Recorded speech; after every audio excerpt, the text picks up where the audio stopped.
Hello everyone, welcome back to my YouTube channel. ಮೊದಲಿಗೆ ನಿನ್ನೆ ತಾನೇ ರಿಸಲ್ಟ್ ಬಂದಿದೆ. ಎಲ್ಲರಿಗೂ ಕಂಗ್ರ್ಯಾಟ್ಸ್. ಮುಂದೇನು ಅನ್ನೋ ಪ್ರಶ್ನೆ ಎಲ್ಲರ ತಲೆಯಲ್ಲೂ ಬಂದಿರುತ್ತೆ. ITI ಮುಗಿದ ನಂತರ ಹಲವಾರು ಅವಕಾಶಗಳು ಸಿಗುತ್ತವೆ. ಅದರಲ್ಲಿ ನಿಮ್ಮ ಆಯ್ಕೆ ಸರಿಯಾಗಿರಬೇಕು, ಏಕೆಂದರೆ ಅದು ನಿಮ್ಮ ಭವಿಷ್ಯ ರೂಪಿಸುತ್ತದೆ. ನಿಮ್ಮ ತಲೆಯಲ್ಲಿ ಡಿಪ್ಲೊಮೊ ಮಾಡಲಾ, ಜಾಬ್ ಮಾಡಲಾ ಅನ್ನೋ ಹಲವಾರು ಗೊಂದಲಗಳಿರ್ತವೆ. ಆ ಗೊಂದಲಕ್ಕೆ ತೆರೆ ಎಳೆಯೋದಕ್ಕೆ ಅಂತಲೇ ಈ ವಿಡಿಯೋನ ನಾನು ಮಾಡ್ತಾಯಿದ್ದೀನಿ. ITI ಆದ ನಂತರ ಏನು ಮಾಡ್ಬೋದು ಅಂತ ನೋಡೋದಾದರೆ, ಉದ್ಯೋಗ ಮಾಡ್ಬೋದು, ಅಥವಾ ಹೆಚ್ಚಿನ ವಿದ್ಯಾಭ್ಯಾಸ ಮಾಡ್ಬೋದು, ಅಥವಾ ಕಲಿಕೆಯ ಜೊತೆಗೆ ಉದ್ಯೋಗನೂ ನೀವು ಮಾಡ್ಬೋದಾಗಿದೆ.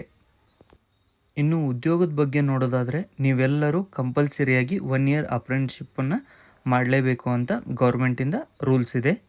ಇನ್ನು ಸರ್ಕಾರಿ ಉದ್ಯೋಗದಲ್ಲಿ ನೋಡೋದಾದರೆ, ನೀವು ರೈಲ್ವೆ, ಸಾರಿಗೆ ಮತ್ತು ಅಗ್ನಿಶಾಮಕದಲ್ಲಿ ಇನ್ನೂ ಮುಂತಾದ ಕಡೆ ನೀವು ಹಾಕ್ಬೋದು. ಅದನ್ನು ನಾನು ಯೂಟ್ಯೂಬ್ ಚಾನಲಲ್ಲಿ ಹಾಕಿರ್ತೀನಿ.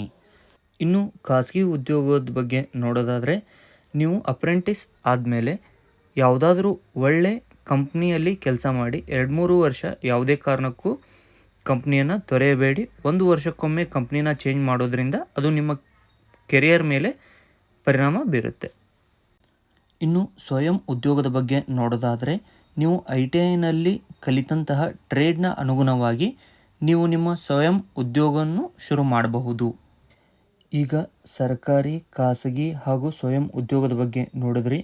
ಮುಂದೆ ಹೆಚ್ಚಿನ ವಿದ್ಯಾಭ್ಯಾಸದ ಬಗ್ಗೆ ನೋಡೋದಾದರೆ, ನೀವು ಡಿಪ್ಲೊಮೊನ ಮಾಡಬಹುದು.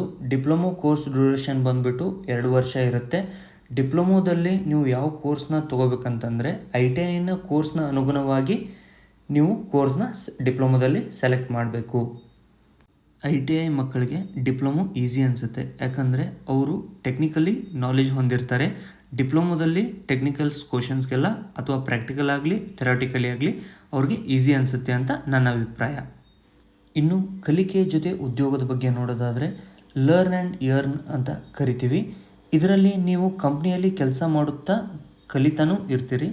ಕೆಲಸ ಮಾಡೋದಕ್ಕೆ ನಿಮಗೆ ಮಂತ್ಲಿ ಸ್ಟೈಪಂಡ್ ಕೂಡ ಇರ್ತದೆ.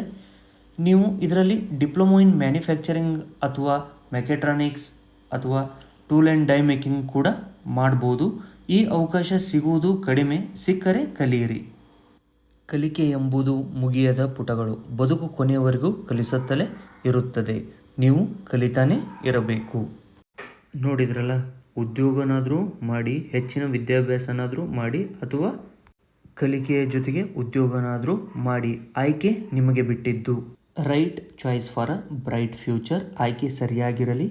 ಮುಂದಿನ ಜಾಬ್ ಅಪ್ಡೇಟ್ನೊಂದಿಗೆ ನಾಳಿನ ವಿಡಿಯೋದಲ್ಲೇ ಸಿಗ್ತೀನಿ. Thank you.